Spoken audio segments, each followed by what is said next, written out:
What's going on, everybody? This is JohnJake Baseball on the mic here, coming at you with some USBL opening day content. We are starting year number 2, starting with one of the new opening stadiums, one of the new stadiums in the USBL. The Honolulu Islanders moving out to the great state of Hawaii. They're going to be playing their first ever game in Hawaiian Airlines Field and going to be playing as the Honolulu Islanders for the very first time in this series, moving from San Jose.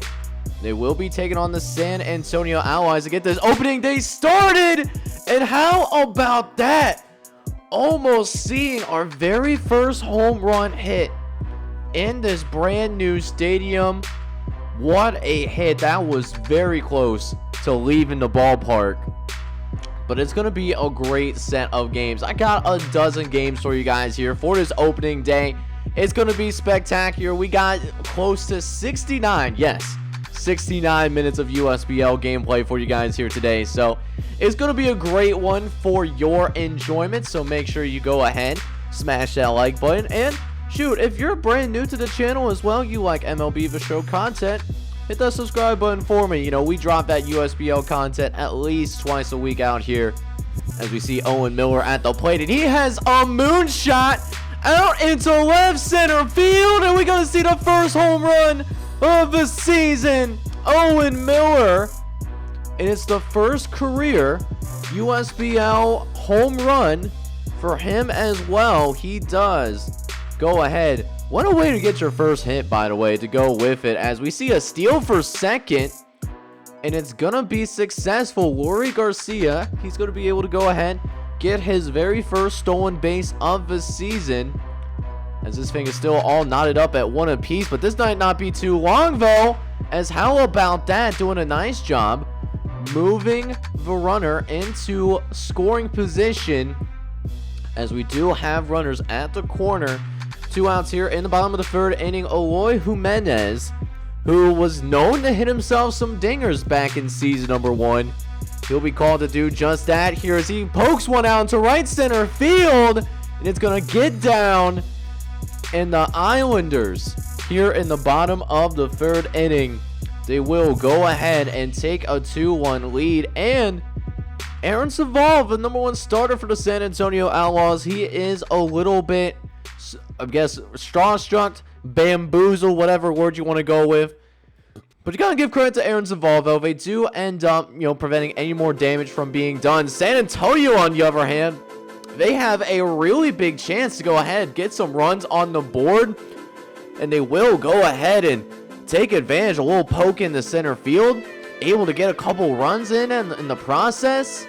So now San Antonio, they take a 1-run lead as Dylan Carlson, he's just going to end up going ahead doing just a little bit of window shopping, as Jose Ramirez comes in at the top of the 7th inning, batting 1 for 3 so far in the day, looking for his second hit. He's going to poke this one out into the outfield as well. The throw at the plate is going to be close, but the runner will be declared safe, though, as the lead continues to grow.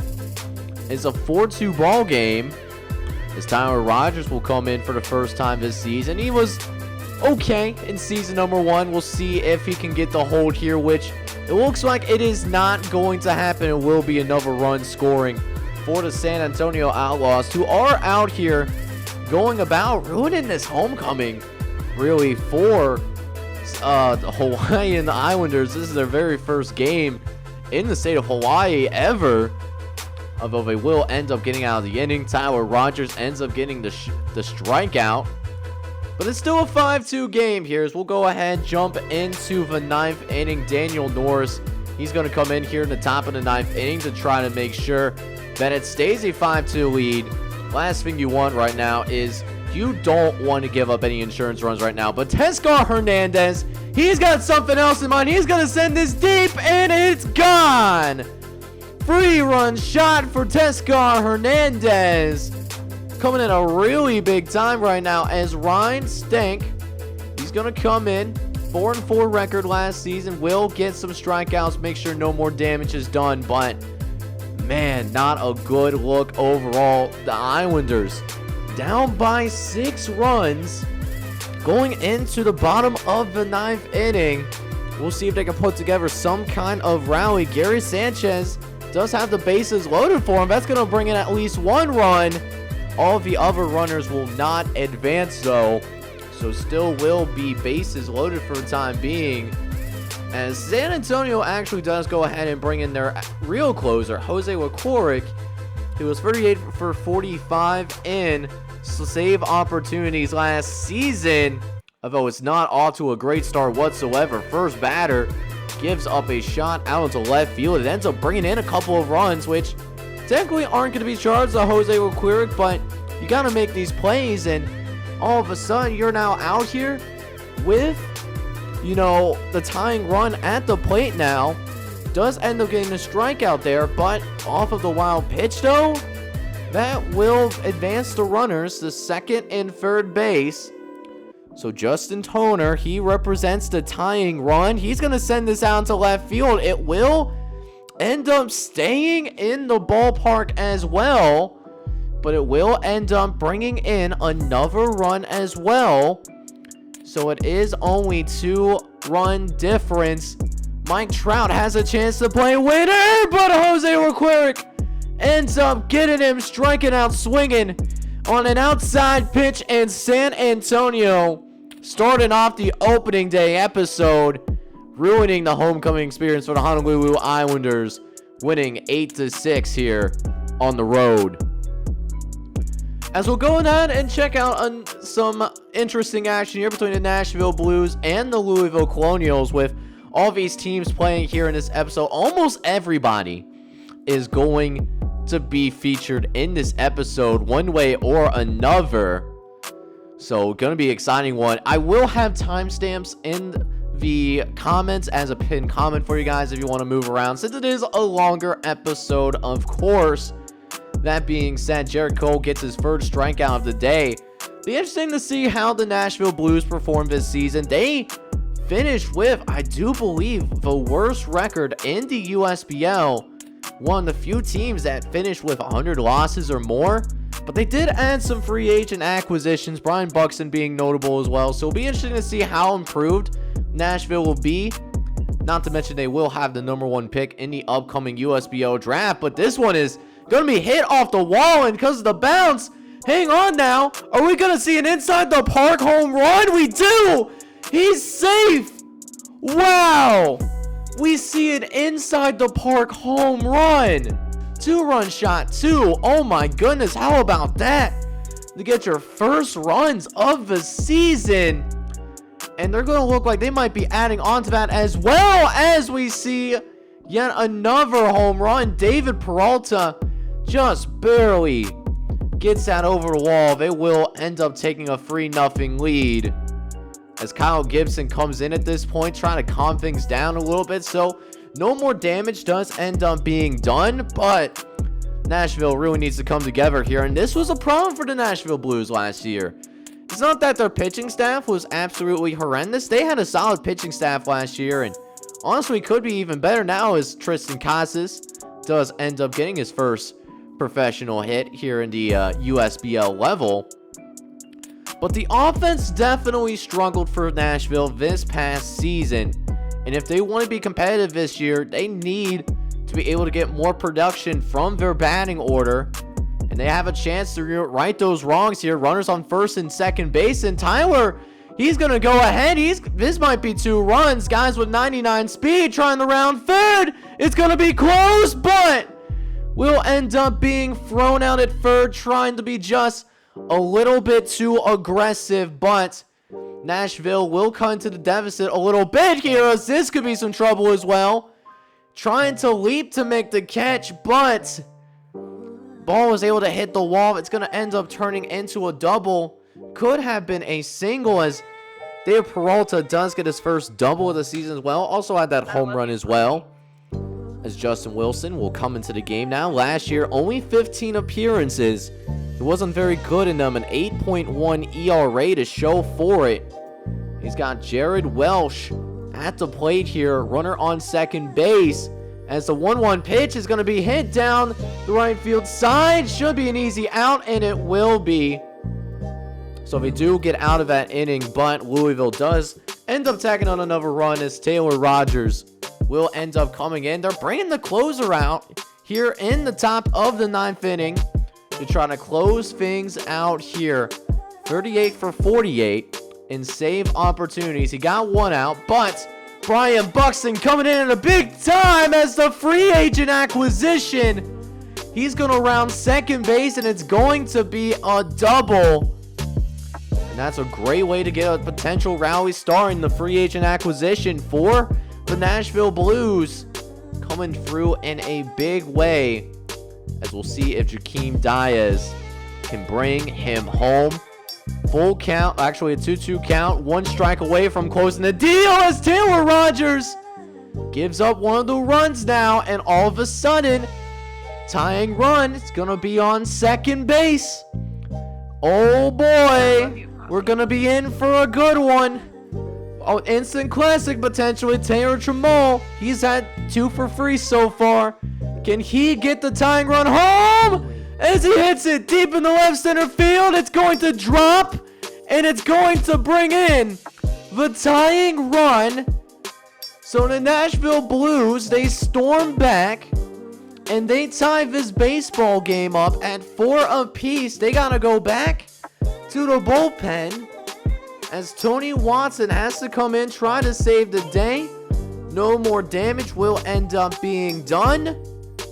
But now the Louisville Colonials will have to go ahead and go back here in the bottom of the 9th. And look who Nashville sends out. They're sending out the 28-year-old rookie, Peter Fairbanks. And what a crucial time to make your very first USBL appearance in your career. And coming through big time. So that does mean we will end up seeing extra inning action to start things off here. Top of the 10th inning, CJ Abrams, who come into the season as a top 5 prospect. He's going to get his first real shot here at the USBL level. And CJ Abrams able to go ahead. He gets the double. Now at third base, we'll see if Daryl Cooley can bring him home. And it's hit really well down the right field. Charlie Brackman could not get to it. And so Nashville, right off the jump, does end up getting the first run here in extra innings. And they will be adding on as well some more great hitting from the Nashville Blues. And just from what we are seeing right now, this is certainly a very different team than what we have seen in the past.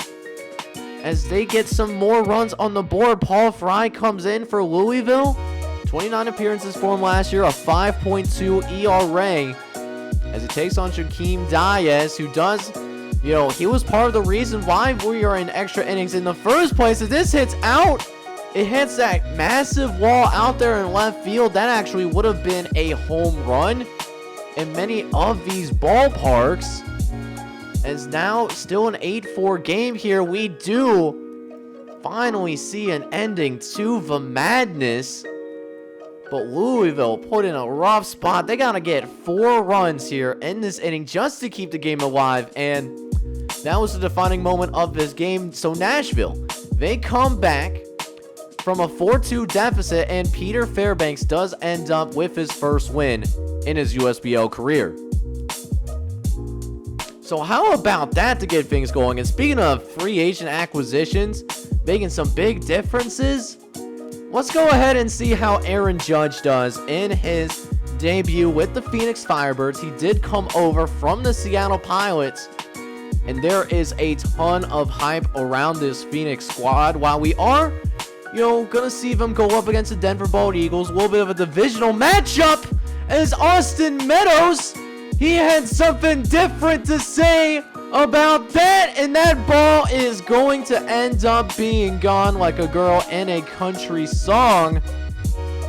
But yeah, really the big thing for the Denver Bald Eagles, get off to a faster start this season and just try to have growth within your organization. They got multiple top 50 prospects in their farm system right now. They got Dustin May. He's a pretty young starting pitcher as well. Just want to see growth because this team still has really a ways to go before we can really be realistic with them to go ahead and compete with a playoff spot.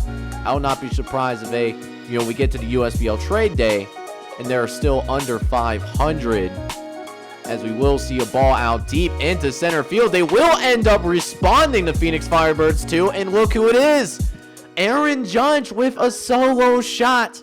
His very first at-bat for the Firebirds. You really could not paint it any better, and that's why they went after him.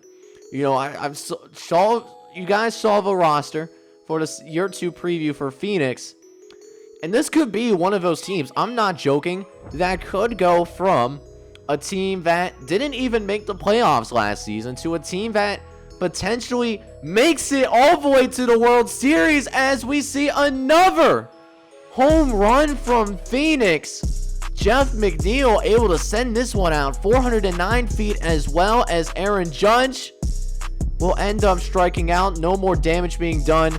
Dustin May does get his 5th strikeout of this game, but eventually we will see him pulled out in the bottom of the 5th inning. Simeon Woods Richardson will come into the game. One of those, and this is why some teams do have a 6th starter, I guess starting pitcher, labeled on their USBL roster, just so that in the event that some of these players can't go very long, like less than 5 innings, that's why they have that 6th starter. And Simeon Woods Richardson, who's a top 50 prospect, by the way, he is that 6th starter for him, but struggling early, just gave up the solo shot there. And then Gene Segura is going to put a charge into this ball as well. Left fielder misplays it, and it's going to make it a double. Ball that could have very well been caught out there. So Simeon Woods Richardson not making some great pitches right now, but not getting much help from his defense as well. It's definitely a long-term rebuilding project, as Aaron Judge will go ahead. He hits another 2-run shot out there, as it brings in yet another reliever for Denver. Kevin Ginkel comes in, and he was a bright spot for them last year. A 3.2 ERA, like a 3-0 record in 26 appearances. He will come in and try to clean things up a little bit, but we see yet another hard bit ball out in the center field. It will end up dropping, and even for the lack of speed, that's also a double. Phoenix just really hitting the top off of the baseball right now, as they will have another runner in scoring position. George Soler trying to go ahead and bring him home, but he will end up stringing on the outside pitch, and Kevin Ginkel will get out of any further trouble. But look at this disparity. 10 hits already for the Phoenix Firebirds to Denver's 3. As we will see Alex Young come into the game now, top of the 6th inning. Gonna see what Bobby Bradley can do. He wasn't too terribly good last year, only batting .237. But how about this to get your year back up on track? And that home run, all of a sudden, is going to bring the Denver Bald Eagles right back into this game. It is now just a 1-run difference, as Adam Duvall comes to the plate. He's going to end up striking out, though, so they can't tie it up, but Bobby Bradley does help with closing the gap a little bit. It's just a 1-run difference, but we'll see if Kevin Ginkel can continue to make this just a 1-run game. Good start for him, able to get the strikeout swinging. Is now Jeff McNeil. He's back at the plate, batting 2 for 3 so far. And look at Jeff McNeil. We talked about Aaron Judge being huge, but can't forget about some of those current guys. Jeff McNeil, home run number 3. Are you serious right now? And on opening day, that is absolutely insane. And he's been carrying this Phoenix offense, besides him and Aaron Judge, really haven't seen too terribly much production, too terribly much extra base hits. It's really been off of that home run ball that Phoenix has been killing Denver with. As Aaron Judge, he's back at the plate once again. He will end up striking out swinging, though. That will end the top of the 6th, or actually the bottom of the 6th inning.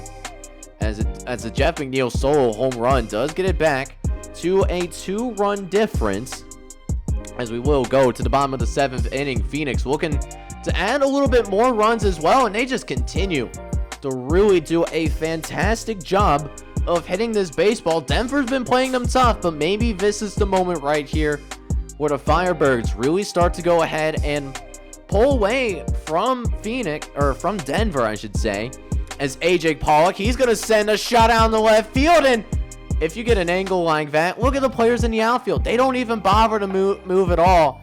They already know that ball was going to be gone like a girl in a country song. And now a 4-run lead that Phoenix gets to enjoy as they will trot out Joe Kelly to face off against Brandon Lowe, who hits a nice little laser down the right-hand side. Brandon Lowe is going to go for 2, though, and if that throw was more on target, he was going to be thrown out. Thankfully, the throw was offline, though, as Austin Hayes has a runner in scoring position to work with. But look at this, Brandon Lowe, he's going to try to steal third off a wild pitch, and he's going to be safe there, too. So you got to applaud this Denver coaching staff for being a little bit more aggressive here, as we are still in the top of the 8th inning. They're trying to come back. Brandon Lowe, he's going to try to run home. He does get there, although a double play will be forced in the process.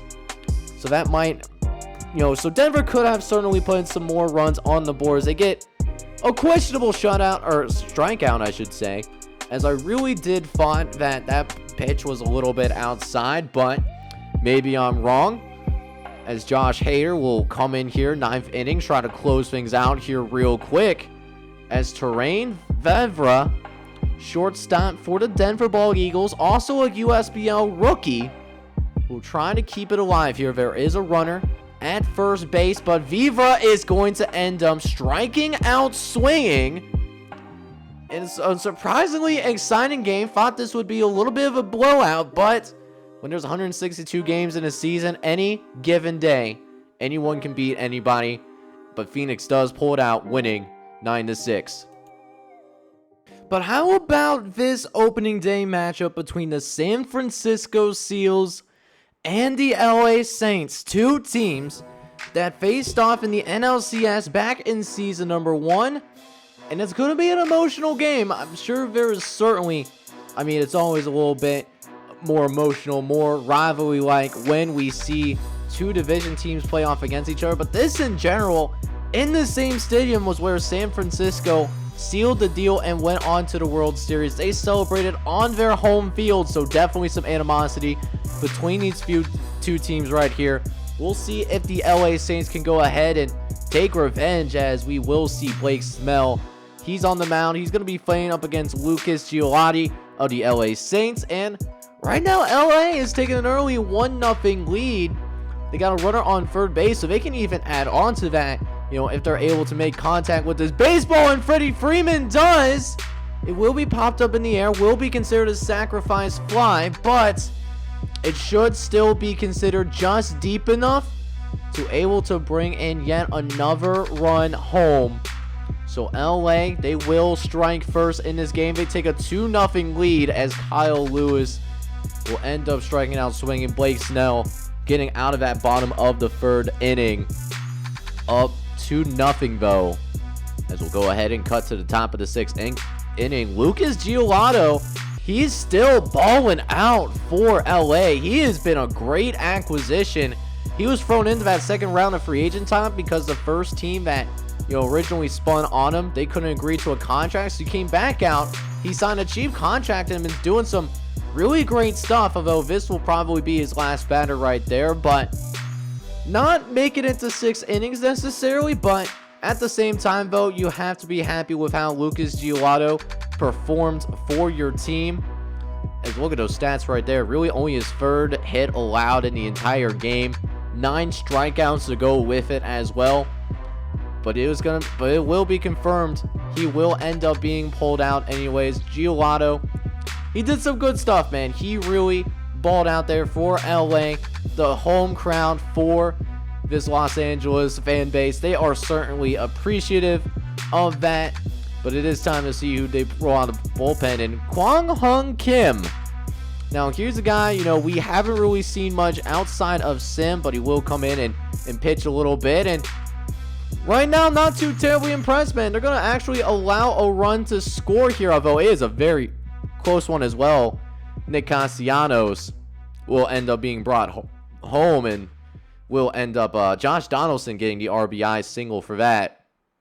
So it is cut to a 2-1 lead as Kyle Lewis going to try to redeem himself a little bit here in the bottom of the 6th inning, as at this point they have moved on to Rick Slade, their second-year pitcher, and Kyle Lewis takes advantage of the youngster, not as seasoned, and showing with that mistake over the middle. Kyle Lewis making him pay for it with the solo shot, making it 3-1, and Patrick Dwyer might try to make this 2 as that gets behind him, and it becomes an insane foot race. Gonna round out third. Castellanos getting the throw in, gonna actually go for home, and they're not gonna even try to throw home. So we see an inside the park home run by Patrick Dwyer. Then we also see a solo shot by Kyle Lewis as well. So 2 runs already in this inning. And they might keep it going too. Another hard hit ball out into right field. Castellanos just picked on out there in that right field position. Costing San Francisco some runs, man. I mean, not really, not the same sharpness as they showed back in the Season 1 playoffs. Now, they did finish as a wild card team, so maybe it was one of those Cinderella moments and maybe the clock hit midnight. I mean, it's still a very long USBL season. We'll have to wait and see what happens. But right now, LA is looking pretty good, man. They're up 5-1 as of right now. And they're looking to continue to build that lead as well, as we see an error out there in the outfield. And a late send. Still won't cost them, though. Second and third just kind of froze a little bit, but man, what a devastating error, though. That could have been an Aaron-made double play to end the inning, but instead, runners on second and third. Action trying to force it at home, but it was already safe by the time Ozzy Albies was able to get to that ball. And yeah, man, LA gets another run, and they take advantage of the mistake that San Francisco has out there in the field. So this does bring up Alejandro Kirk. He's 1 for 3 on the day. They can still tack on a little bit, and they will do just that, as that just barely gets through. And LA with an even more commanding lead. They're now up 7-1 in this affair right now, and they're still growing the lead. That's the crazy part. They're not done yet, as we will see Demero Vargas hit a homer, and it forced the Seals to go to the bullpen. Ernest Cabrera making his first USBL appearance ever at 28 years old, but looking good in the process in garbage time. But that being said, you get to the top of the 9th inning, you're down by 7 runs. It's not a very good look for you. I'll tell you what, it is not a very good look whatsoever. As Kwang Hung Kim, he's still remaining in the game, trying to finish things out here, but maybe they're going to change their mind a little bit. William Adames getting that solo shot, making it 8-2, but sure enough, Kim still stays out there. As now he faces Randall Grushek, 1 for 3 so far on the day so far. 2-2 count, down to the final out, but William Adames doing just enough to keep this game alive going somehow. That turns into a double. So another runs in scoring position, as they will go to Victor Gonzalez in the bullpen. 70 appearances last season. He'll look to finish this thing off once and for all, facing up against Seth Beer. 2-1 count. Got a little ground to third base. This should end up doing it right here. And we have yet another error. Freddie Freeman could not scoop it up. They are going to go ahead and charge the error on him. And so the game still stays alive. Victor Reyes now with runners on the corners here. Full count. Although this is hit directly to Trevor Story, one of the more sure-handed shortstops that we have in the USBL. But what a statement win for LA. Proving that they're a different team from last year, winning 8-2, and they will go 1-0 on the season. as we'll go ahead and check in on another opening day matchup between two teams that made it to the USBL playoffs last year. We have the Minnesota Ducks going on the road playing against a rebranded Houston Hurricanes squad. Now, Houston did go to the ALCS, but I did decide to rebrand them because, to be honest with you, I thought they really did sound too similar from the a certain team in the MLB in the Houston area, I should say. So changed their name to the Hurricanes, got the Houston Hurricanes now. I think that's a dope name, and I really like the logo as well. I really love how they turned out.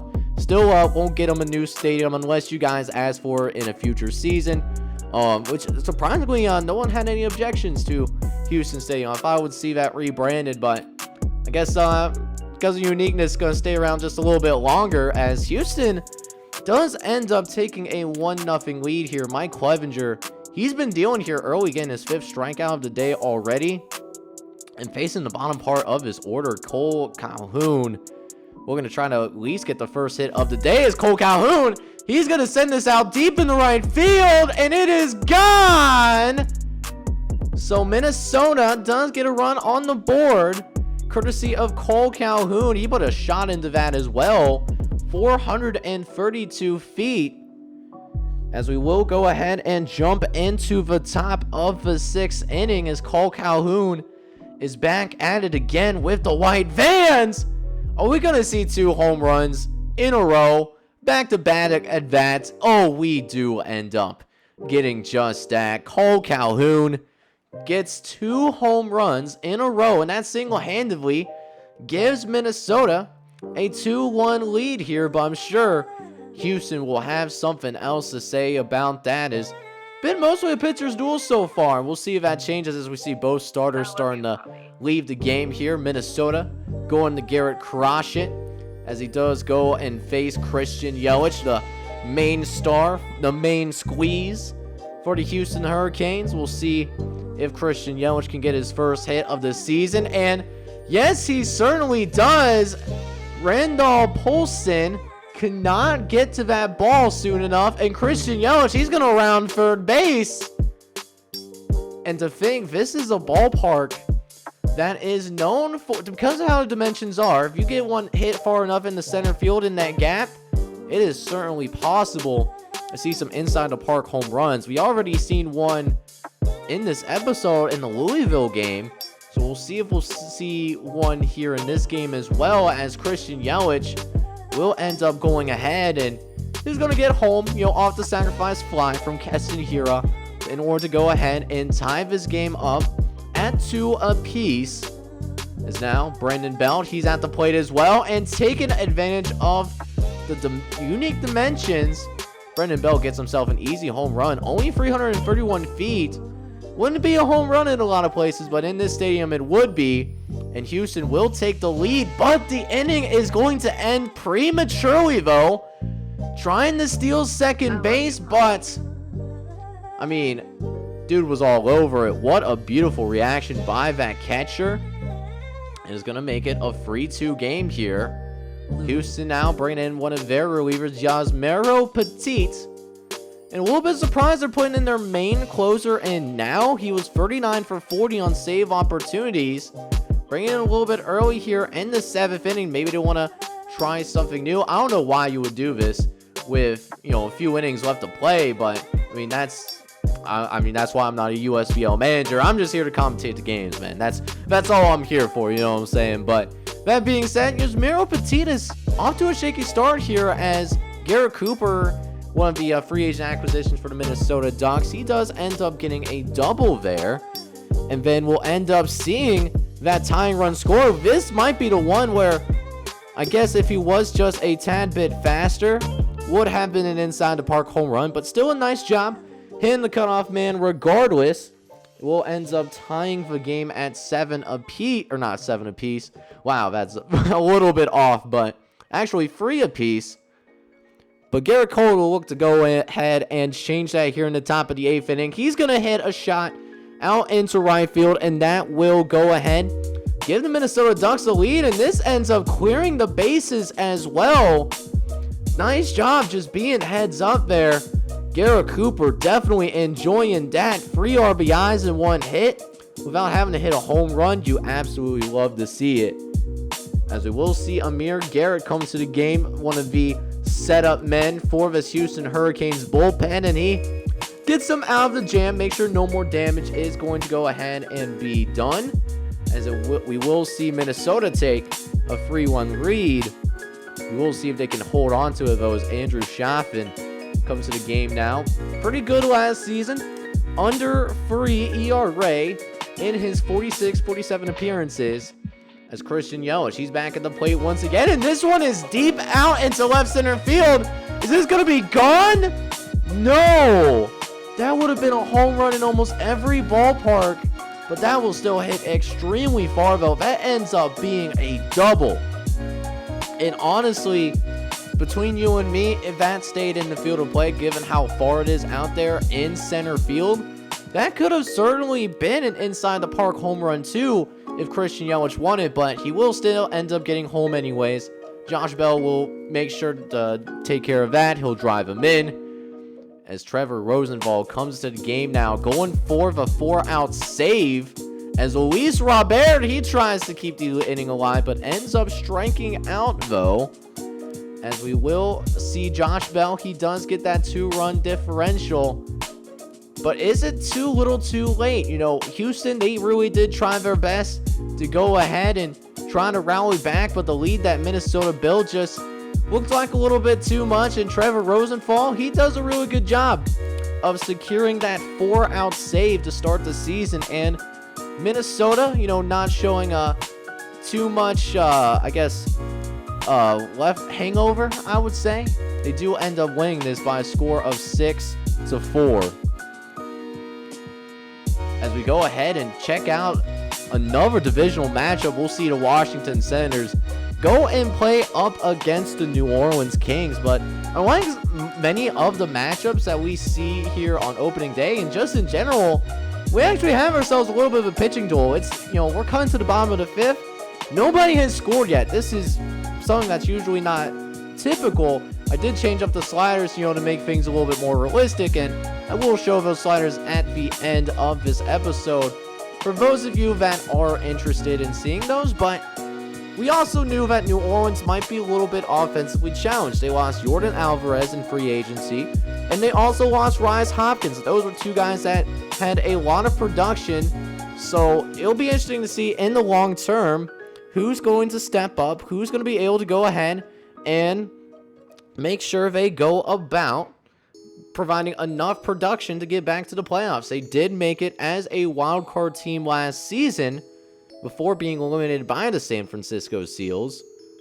But right now they do have 1 run on the board here. Brian Reynolds, he's going to take this out into center field as well. This could very much bring in another run, and New Orleans, who's been held pretty shut over the course of this game, a 2-0 lead here now all of a sudden, as we will go ahead and see what Justin Turner can do here. 1-1 count in the bottom of the 5th inning. Jimmy Nelson, he was pitching pretty efficiently to this point, but he will end up getting out of the inning at this rate. And just take a look at the box score.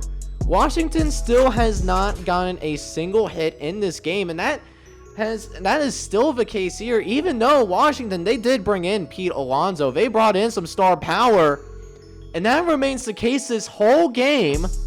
So Washington, they get no hit, and we see the first ever, at least like seeing it live in game, the first combined no-hitter by a pitching staff.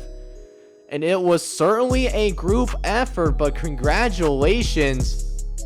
How about that to get this opening day started? And honestly, I feel like they might need performances like that over the course of the season. They want to get back to the playoffs, because the offensive production, you can't necessarily lean on that like they used to. But New Orleans going to enjoy this moment right here. They're going to be up 2-0 and win this game. But speaking of games that could end up being low scoring of theirs, let's go ahead and check out the opening day game between the Milwaukee Brewers and the Memphis Bobcats. Now, the Memphis Bobcats, they were a little bit of a surprise. They were listed as probably the lowest rated team in year one, but actually turned out to be pretty competitive. They weren't sellers at the USBL trade day. They weren't buyers either. But that being said, it'll be interesting to see how Memphis progresses. Do they get even better now that they do have some higher ratings to work with? And frankly, this division still doesn't seem to be all that great. I wouldn't be surprised if the Indianapolis Indians end up winning once again, because they did add some nice little pieces. Yordan Alvarez is an Indianapolis Indian, for example. But going back to this game, though, Milwaukee does jump out to an early 2-0 lead, and they actually could have gotten more in the process as well, but they do end up, trying to be a little bit too aggressive there at second base. It ends the inning prematurely, so only able to go ahead and get a couple runs there in the process. But this pitcher, the number one pitcher for Milwaukee, is dealing right now. Charlie Morton holding him at bay for right now. Should be a clean third inning as well, unless Fernando Mendoza has something to say about it. He, takes that ball, but we do also see the first steal of the day for the Memphis Bobcats. Bobby Witt Jr. able to get to second base, and that might ultimately be the difference. So nice job by Memphis going ahead and manufacturing a run just off of that base hit right there. They do end up getting one run in that inning. But the real story is, how can this relief staff continue to develop? They do have Brian Abreu. He was 3.53, but Memphis still has a ways to go, before they can compete for the playoffs as well. One of the teams that's trying to rebuild, retool. They went with a younger approach back when the USBL fantasy draft was stated. They do have Chris Bryant and Giancarlo Stanton to work around, but can they build the proper talent around them? As for Mel Reyes, he's actually... Oh, hang on. This could be a single? Wow. Would you look at that? So Milwaukee does end up getting a third run in there, but man, that is a tough hit ball in the process. That could have been more than one run if it wasn't for that diving play. So they're going to be up 3-1. Charlie Morton is still doing his thing a little bit. Fifth strikeout of the day for him, looking to finish off his sixth inning strong. But Giancarlo Stanton, one of the stars that we talked about for the Memphis Bobcats. He comes through big time though. Solo shot out into left center field. It was smashed at 375 feet, and that ends the day for Charlie Morton. So Matt Andrassi, he's going to come in. He had a few save attempts last year. He blew them all. But he is a solid relief pitcher / setup guy for sure. And it shows right there, making sure that Memphis cannot go ahead and tie this ball game up. So we're at the end of 6, and we got a pretty close game here still. 3-2 ball game. James McCann looking to change that though, as he takes Brian Abreu's pitch out into the woodshed. And that ball is going to be gone like a girl in a country song.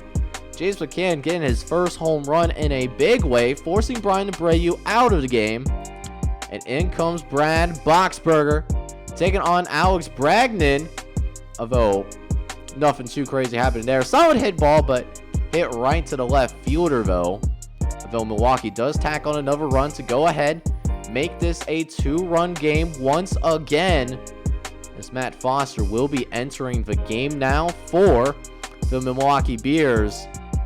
As his bottom of the 7th inning starts with Dom T. Williams, who's currently 1 for 2 on the day so far. As a 2-1 pitch does come to Dom T. Williams. He's going to hit that down the left field side. It is going to be considered a fair ball. This could bring in a run. The throw is looking pretty solid, but they're going to try to send him home. And he's going to be thrown out. Oh my goodness. How about that relay throw? And the throw that ultimately gets him out. So Dom T. Williams does get the double off of that, but will not get the RBI for him. He's now sitting at third base. We'll see if John Birdie can bring him home. A little bit more simpler situation. Just got to go ahead and get a base hit, which John Birdie does end up taking care of for him. So John Birdie gets the single, and it is instantly back to being just a 1-score game. as Freddie Peralta, we get to the 9th inning here, trying to close things out here. He had a really rough time last year. I think a 7.2 ERA, if I read that correctly. But no problems closing this game out this year as Milwaukee beats Memphis 4-3. And we will end up seeing them go ahead and go 1-0 on the year off of Logan Davidson, who had a great day. So we're going to try something a little bit different. Now, the Pittsburgh Force, they weren't going to be involved in this episode. So I'm actually going to do a little bit of a neutral site game between the Aurora Lightning and the Indianapolis Indians. At least that was what I was going with. For some reason, with these custom stadiums, every once in a while, they'll just pop up when they're not necessarily needed. So Indianapolis, they're playing in Pittsburgh. That's what I'm going with. Just bear with me, guys. Not perfect. But the game itself should be pretty interesting. Top two teams in the NL Central, they're facing off. Indianapolis actually eliminating the Aurora Lightning towards the end of year one from playoff contention. So definitely a little bit of animosity there. As Aurora was off to a good start, they were leading the division and then just kind of blew it.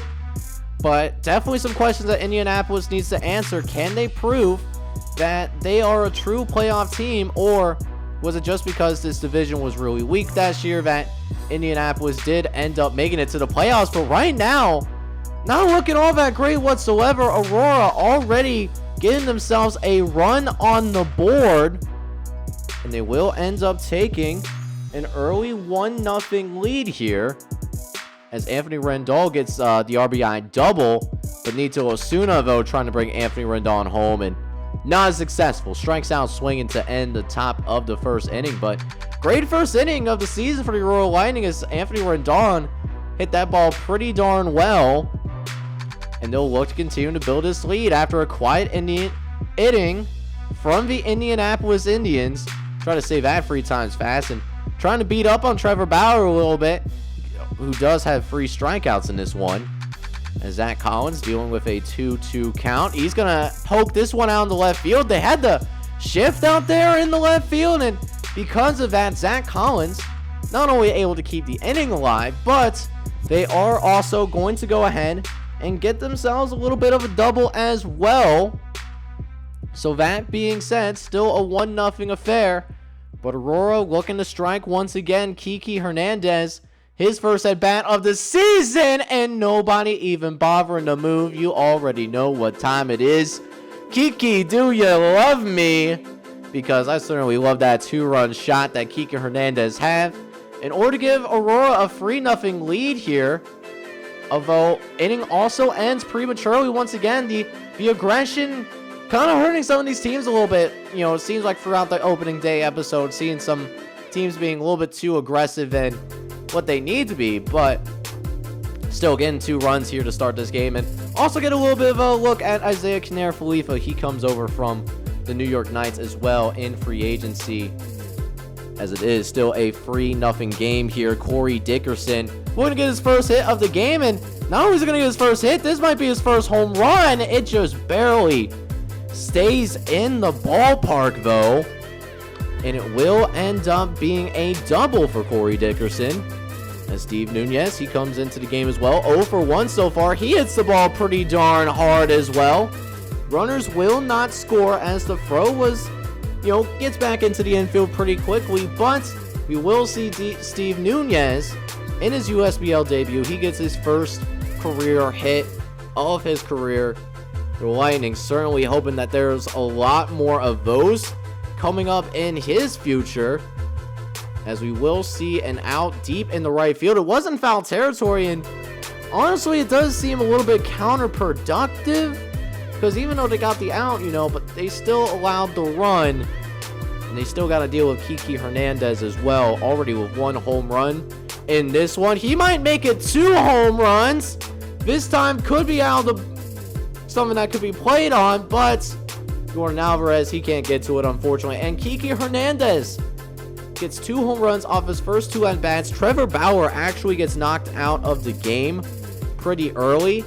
So now Genesis Cabrera, the 24-year-old rookie, has to come in and striking out the New York Knights free agent acquisition in Isaiah Kiner-Falefa. But how about this hit by Kiki Hernandez? He's one of the early lead that's been building right now, up 6-0. And Indianapolis, they got to get their stuff together, man. Like, they have not been playing up to their standards. They have not been playing up to expectations right now. But we're here in the bottom of the 6th inning. We might actually go ahead and see some legitimate offense. We'll see if Jordan Alvarez, who was a bargain in free agency, that ball almost was caught out in the outfield, will end up dropping, though. Alvarez does end up getting a double as they try to go for 2 runs, and they get it. A little lackadaisical, and now Lement stays done. Tony Gonsolin going to come in the relief to deal with Eric Hosmer, Eric Hosmer, has the wild pitch, and Indianapolis, they do end up doing that double steal as Gonsolin now with runners at second and third base, but Eric Hosmer gonna hit this ball right up the middle. It's gonna bring in two more runs, it looks like. And just like that, the Indianapolis Indians are simply right back in this ball game. And now Ryan Presley has to come in, try and seal the deal. And look, it was just one of those cases where it was just a little bit, it was too little too late, as Fred Saver, he wants to try to save the day. He wanted that home run swing so badly, but fails to even make contact. And that does end up meaning the Aurora Lightning in this neutral site game, surprise neutral site game, they do win this one. They win 6-4 off of 9 hits. Kike Hernandez balling out. So we only got a few more games left in this opening day episode. We got 4 more games left to go before I go ahead and show you the science for you guys. But in the meantime, let's go ahead and check out the New York Knights taking on the Charlotte Cougars. Should be a great matchup on hand. We see Shane Bieber, who did test free agency back in the offseason for year number 1, but does ultimately decide to stick around and play for the Charlotte Cougars. So that was a nice little big add for them, able to retain their top talent. And what's also nice, seeing some of the youngsters step up. Simon Mazzotti able to get his first career hit. He's now at first base. Austin Slater cannot move him along, though, as Shane Bieber will get his first strikeout in this first inning affair. It's now 2 batters later. Mike Moustakas, who did bat .286 last year. He is a pretty dangerous human being. As Shane Bieber, he's going to find out the hard way as Mike Moustakas puts an absolute charge into this baseball. And this ball is also going to be gone. There will be a solo shot as well. Not a solo shot, 3-run home run. I can't count. Public math is really hard. You know who also don't need much help counting? How about Newman? Able to put a charge into that one as well. Kevin Newman getting his first home run this season. So definitely a little bit of fireworks here to start this first inning, as Jaimier Carrero is looking to go ahead and try to add on to it, as well as Charlotte. They gave up 3 runs in that first inning, but they're going to get 4 to respond, though. And it will be a 3-run shot. Jaimier Carrero giving them a 4-3 lead before David Bodie, who one of the younger players, or at least less experienced players, he actually does hit the ball. I'm actually really surprised. I was expecting to see an out there, but maybe I jot that down a little bit wrong on the notes for this game, as we will, that is the David Bodie, he will end up being stranded. But then we don't see really any more scoring until we get into the top of the 6th inning. Nolan Arenado, we already know how good this guy is, that's for sure, as we do end up seeing Nolan Arenado. You know he was going to make you pay in some fashion. We saw it right there as Shane Bieber, he gets pulled out of the game, going to Josh James, who really struggled last year. Hopefully he can be a little bit better this time around. Does end up striking out Jay Bruce, a feast or famine guy. It's now Yasmani Grandal. He was acquired during the trade day. Get him from the Boston Quakers. And Yasmani Grandal gonna go ahead and send a shot out into right field as well. And the New York Knights here in the top of the 6th inning, they are going to go ahead, retake the lead. And Jay Bruce, pretty sure able to get a shot on that ball. Might have been Jay Bruce. Might have misread that. Either way, nice little double. He does end up getting stranded at second. And that is really all the runs that the New York Knights need. Scott Ohlberg comes to the game, and maybe he's not considered one of the best closers in the USBL, but gonna get Kevin Newman, who gonna go and get the ground out. No, it's gonna be a fly out. And how about that? The last out is at home plate. How about that is a painful way to lose. As Kevin Newman put a nice shot into that ball, but just couldn't get there. It was just a great throw, and that's how New York wins. As we go ahead now and see the Cleveland Rockers go ahead and take on the Baltimore Stone Crabs, both teams that did make the playoffs here in season number 1. The Cleveland Rockers, they were a little bit shocked. They did not perform very well in the postseason, but they did win the AL East last season. Meanwhile, we do also see the Baltimore Stone Crabs in this game. They were involved in that tie-breaking game between them and the Seattle Pilots. So both teams looking to get back into postseason action for year number 2. But right now, Baltimore is on the better track right now as Barry Gustato really working his way around the bases and really able to go ahead and manufacture a run on Chris Paddock, even though there hasn't been a ton of really hard hit balls. As Chris Paddock will go ahead and get himself out of this inning. We'll get Will Myers to strike out. It'll be interesting to see how Baltimore responds, given they did lose Pete Alonso in the offseason.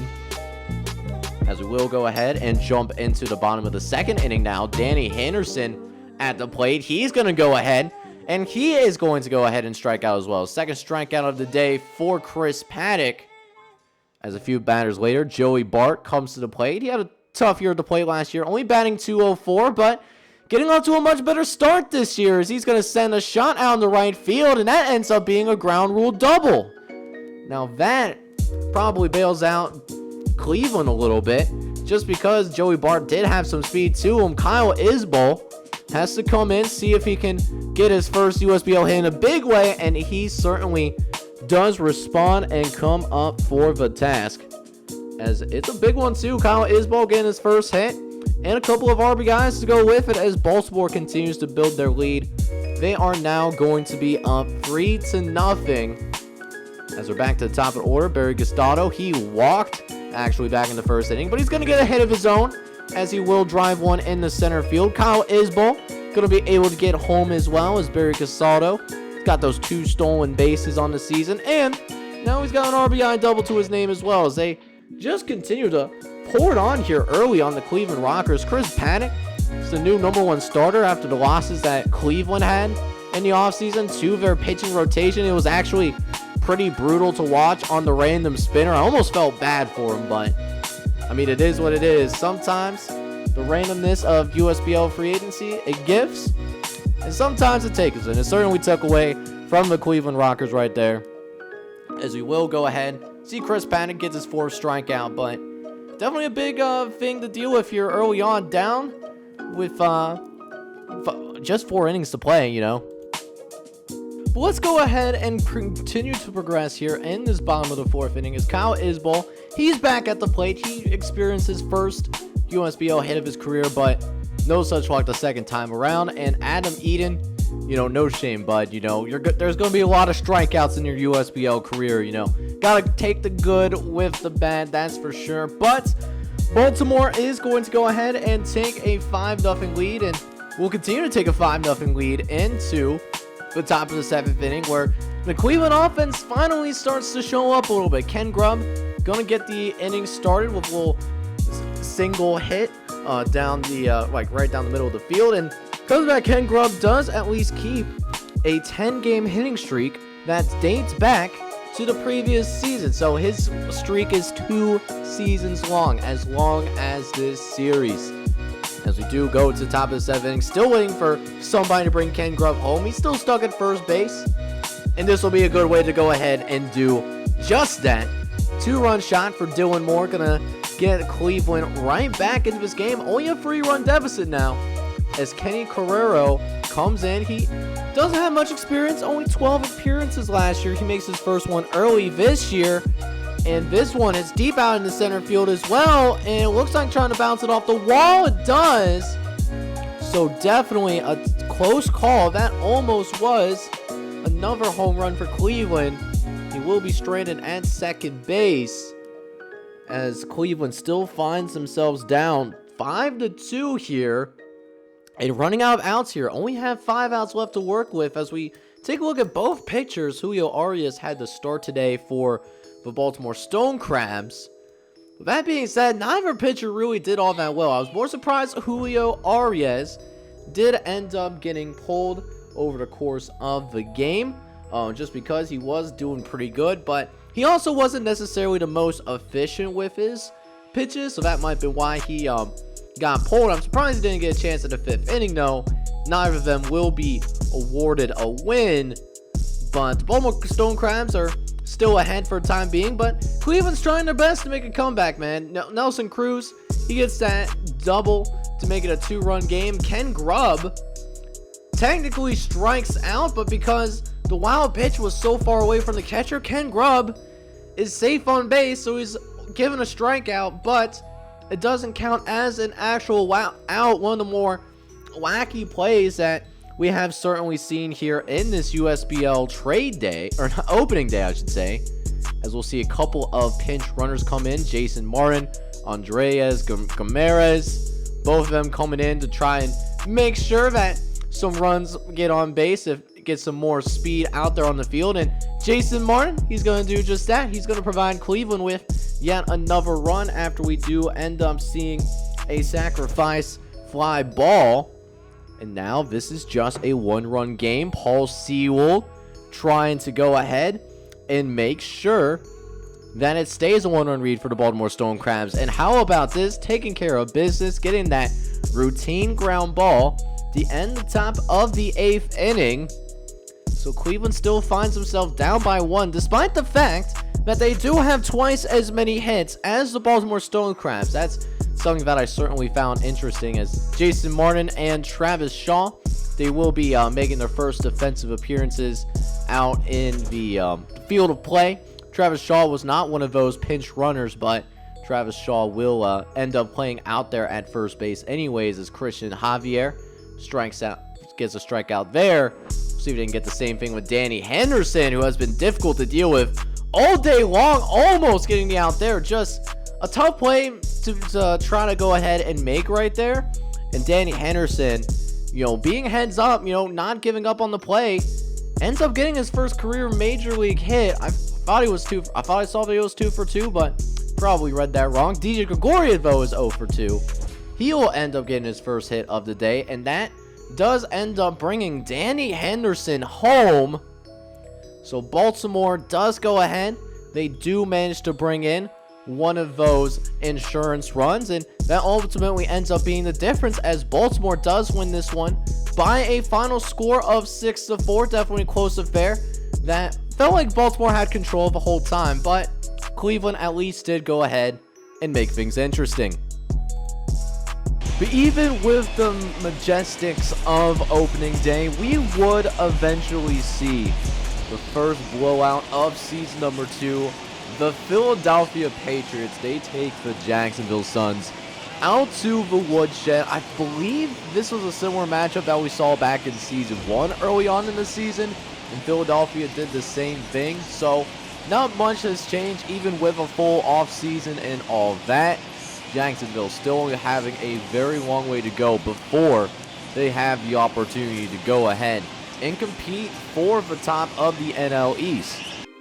So for the final opening day game that's going to be featured in this episode, we will see the Chicago Freeze take on the Columbus Jets. Now, these teams are in 2 different directions. Chicago, the defending USBL World Champions in season number 1. We all know this, but there's a little bit of excitement for this Columbus squad, man. They didn't finish very well last season. They actually traded away Jose Abreu to the Chicago Freeze, but Columbus does end up adding Clayton Kershaw, and whenever you do have a pitcher like Kershaw, you always have a chance to win this thing, man. And he's going to be needed in this opening day. We know about Chicago. They have a really darn good baseball team. They really don't have any weaknesses in their batting order. And Kershaw is, finding out early, not necessarily giving up a ton of runs, but is certainly laboring through the first couple of innings here, before we do see Chicago. They do end up getting a run on the board and unsurprisingly striking first, taking that 1-0 lead. But then there's still some question marks with this Columbus team. They are certainly better, don't get me wrong, but they're still young in some key spots. Eldon Haffey, for example, is the first reliever that they take out here, and he's a young fellow, 20-year-old rookie. And when there's a rookie on the pitcher's mound, the Chicago Freeze, they usually take advantage of it. And that's exactly what Kyle Seager did. Gets a solo shot, actually a 2-run shot, to make it a 3-0 game. Aaron Hicks is going to go ahead and do the same thing. He takes a charge into that. So Eldon Haffey, he gets blown up like a Christmas tree, lit up like a Christmas tree, man. And now in Columbus, they have to go to the bullpen once again. Same inning, by the way. And they bring out Robbie Ray. Now, you see Robbie Ray's record. It's not pretty. 6-16 to show for it. But maybe that experience is helping out just a little bit more, as Jacob Stallings will end up striking out. Does end the inning. But that being said, you still got to go ahead and get some runs on the board. Even though they did a pretty good job overall containing Chicago's offense, Columbus still has not gotten anything on the board yet. They're still being shut out, and they need 4 runs here in the 9th inning. I'm actually surprised here that Chicago is not trotting out Aroldis Chapman, but maybe this is just a good time for them to go ahead and give Ian Kennedy a little bit of experience. If you have more than one closer, that's always a good sign, especially just because it's a long season. You want to make sure your relievers don't get too exhausted over the course of the season. But Cesar Hernandez going to start going ahead, making things a little bit interesting. Gets the double and will eventually be moved over to third base, which gives Ronald Acuna Jr. He's only 1 for 1 on the day. He has a single and a walk to go with him.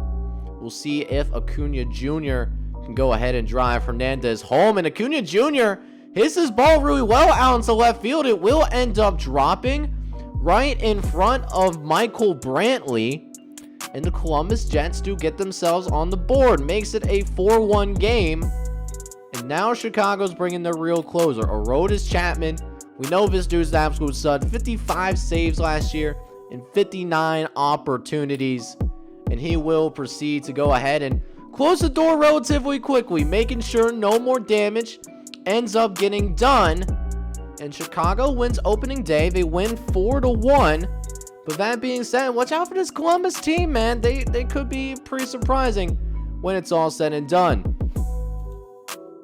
So I hope you guys did go ahead and enjoy this USBL opening day. We actually did have some really competitive games, which is really nice to see. Now, you notice that there wasn't as many high-scoring games as there was in season number 1, at least for opening day, and that was because I did go ahead and switch up the sliders a little bit. I actually went with the GGBL sliders that GG9 uses over for his baseball sim league. So this is what you're looking at right now, and I liked how they turned out, at least in this opening day. I thought we had some pretty good competitive games. Felt like we got some more realistic results. I'm sure we'll still go ahead and see some good old-fashioned shootouts every once in a while, but we'll get a good portion of pitcher duels as well. So I can't wait to see how this season turns out. And look, if you guys enjoyed the opening day, do me a favor, guys. Make sure you go ahead and smash that like button for me. And then also on top of that, hit that subscribe button as well. This is JohnJake Gaming on the mic signing off. I'm hoping you're all out there having a good one. Take care, everybody.